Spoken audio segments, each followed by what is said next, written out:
Libya থেকে Europe যাওয়ার পথে 18 বাংলাদেশি সহ 22 জনের মৃত্যু। গ্রিসের উপকূলে ইউরোপগামী একটি ডিঙ্গি নৌকায় 6 দিন ভেসে থাকার পর অন্তত 22 জন অভিবাসীর মৃত্যু হয়েছে বলে জানায় দেশটির কোস্টগার্ড। নিহতদের মধ্যে 18 জনে বাংলাদেশ থেকে যাওয়া অভিবাসন প্রত্যাশী বলে জানা গেছে। শুক্রবার ইউরোপীয় সীমান্ত সংস্থার একটি জাহাজ 26 জন জীবিতকে উদ্ধার করে। গ্রিসের কোস্টগার্ড বলছে, জীবিতদের মধ্যে 21 জন বাংলাদেশি, 4 জন দক্ষিণ সুদানের এবং 1 জন চাঁদের নাগরিক। এছাড়া উদ্ধারকৃতদের মধ্যে একজন নারী ও একটি শিশু রয়েছে। উদ্ধার হওয়া ব্যক্তিদের আহত 2 জনকে একটি হাসপাতালে ভর্তি করানো হয়েছে। নিহত হওয়া ব্যক্তিদের মধ্যে 3 জনের পরিচয় জানা গেছে। তারা হলেন সুনামগঞ্জ জেলার বাসিন্দা। কোস্টগার্ডের দেওয়া তথ্য অনুযায়ী নৌকাটি গত 21 মার্চ পূর্ব লিবিয়ার তব্রুল বন্দর থেকে যাত্রা শুরু করে। খারাপ আবহাওয়া, খাদ্য ও পানির অভাবে মৃত্যুর প্রধান কারণ বলে ধারণা করা হচ্ছে। যাত্রাপথে নৌকাটি দিক হারিয়ে ফেলে এবং যাত্রীরা 6 দিন ধরে খাবার ও পানীয় ছাড়াই সাগরে ভাসতে থাকে। শেষ পর্যন্ত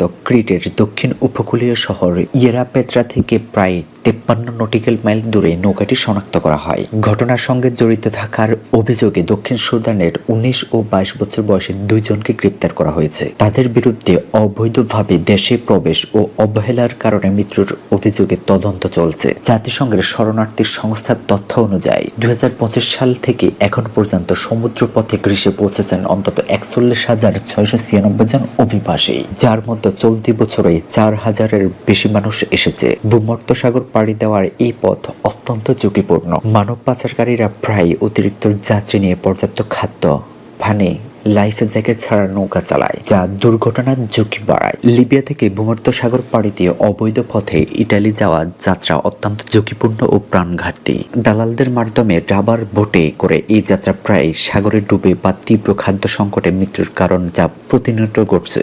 সম্প্রতি লিবিয়ার তব্রুক থেকে আসা অভিব্যক্তিদের মধ্যে 22 জনের মৃত্যু ও 21 জন বাংলাদেশিকে জীবিত উদ্ধারের ঘটনায় এই রুটে ভয়াবহতা তুলে ধরে। সমুদ্রপথে ইটালি যাত্রার ভয়াবহ পরিস্থিতি, মারাত্মক ঝুঁকি। লিবিয়া থেকে ইটালির পথে ভূমধ্যসাগর পাড়ি দেওয়া অত্যন্ত বিপজ্জনক রুট। খাবার ও পানীয় ছাড়া দিনের পর দিন ছোট ও অনিরাপদ বোটে ভাসতে হয়। এই যাত্রায় অসংখ্য মানুষ, বিশেষ করে বাংলাদেশিরা প্রতিনিয়ত সাগরে প্রাণ হারাচ্ছেন। দালালরা মোটা অঙ্কের বিনিময়ে নিরাপদ ভ্রমণের মিথ্যা আশ্বাস দিলেও বাস্তবে যাত্রীদের চরম বিপদের মুখে ফেলে দেয়। এটি সম্পূর্ণ অবৈধ অভিবাসন প্রক্রিয়া, যা ধরা পড়লে আটক, জেল বা নিজ দেশে ফেরত পাঠানোর ঝুঁকি থাকে। জীবনের ঝুঁকি নিয়ে অবৈধ পথে সমুদ্র পাড়ি না দিয়ে বৈধ পথে বা বৈধ ভিসার মাধ্যমে কাজের উদ্দেশ্যে ইটালি যাওয়ার পরামর্শ রইল।